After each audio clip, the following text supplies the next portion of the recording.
Avoidant versus manipulative. Understanding the dating doctor's new rules. In the world of dating and relationships, one of the most confusing situations people face is trying to understand whether their partner is avoidant or simply not invested.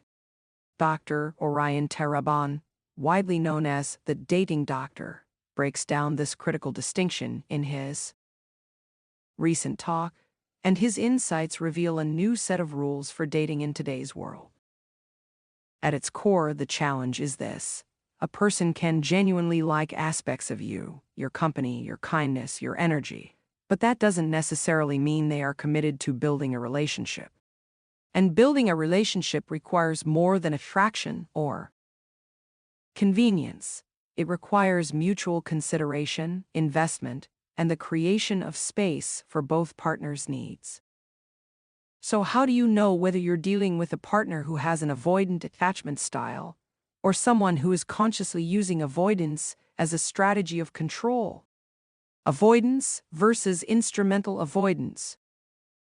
An avoidant partner is someone who struggles with closeness because vulnerability feels overwhelming. Their distance is self-protective.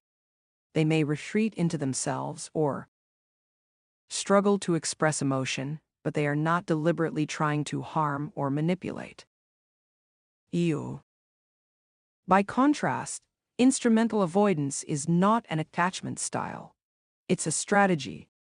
These individuals keep things vague, withhold clarity, or engage just enough to keep you invested while ensuring the relationship never truly deepens.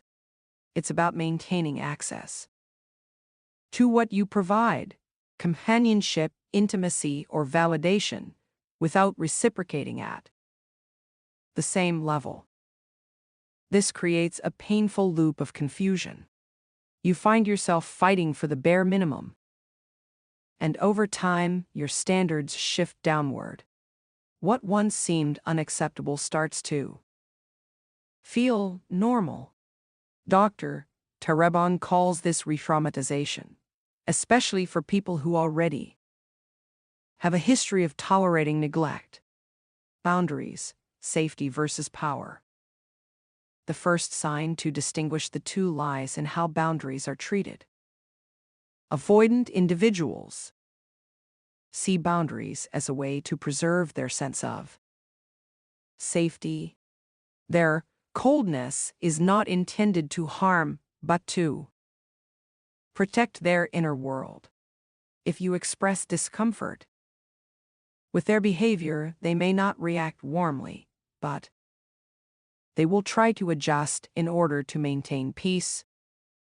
Control-oriented avoiders violate boundaries deliberately. For them, boundaries are obstacles to power. They may provoke you, devalue your needs, or push past your limits, not because closeness scares them, but because control reassures them. The difference is simple. Avoidants protect themselves. Manipulators aim to dominate. Devaluation, silence versus dismissal. Avoidant. When overwhelmed, an avoidant often goes quiet or withdraws. They don't call your emotions nonsense. They simply lack the skills to engage with them. Manipulative partner will actively devalue you. They'll say, "You're overreacting, you're too sensitive," or "Who even cares about that?" Their goal is not self-preservation, but psychological destabilization. By making you doubt your own feelings, they tighten their control. Pressure versus withdrawal. Avoidant rarely pressure their partners to change. If something doesn't work, they may simply withdraw or even end the relationship without explanation. Their avoidance is passive. Manipulative partner actively pressure you to conform. They criticize, belittle, and attempt to reshape you into their preferred version. This is not about compromise. It's about control through constant dissatisfaction, contact, and change. Finally, consider how they respond when distance occurs. Avoidant may retreat, but will usually respond if you reach out. They're closed off, but not intentionally cruel. Importantly, avoidance can change over time if they self-reflect and care about the relationship. Manipulative partner may purposely ignore you to provoke anxiety or punish you. They may read your messages, but leave them unanswered, disappear for days, and then return as if nothing happened. This is not fear of closeness, it's emotional manipulation.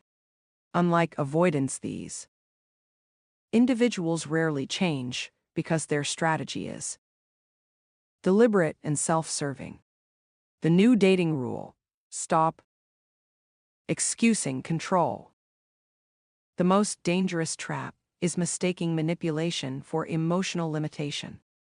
If someone consistently breaks your boundaries, devalues you, pressures you, and withholds affection as punishment, they are not simply avoidant. They are using control to avoid intimacy, accountability, and self-reflection. Your discomfort is not a test to prove your worth. It is a signal that this person is not invested in your well-being. As Dr. Terabon emphasizes, stop making excuses for people who show no genuine effort to grow. Choosing better love. Healthy love should not feel like reaching into a thorn bush for a hidden gem. The right partner will not make you bleed to prove your value. Instead of chasing validation from someone who thrives on keeping you uncertain, redirect your energy toward people who are kind, emotionally available, and genuinely committed to connection. As the dating doctor reminds us, there are plenty of great partners in the world. Don't settle for love that costs you your peace. Check mark button. Key takeaway: clarity is key. If their actions show consistent manipulation, it's not avoidance. It's control. Trust your instincts. Honor your boundaries and recognize signals of disrespect. Choose wisely. Select partners who show both care and accountability.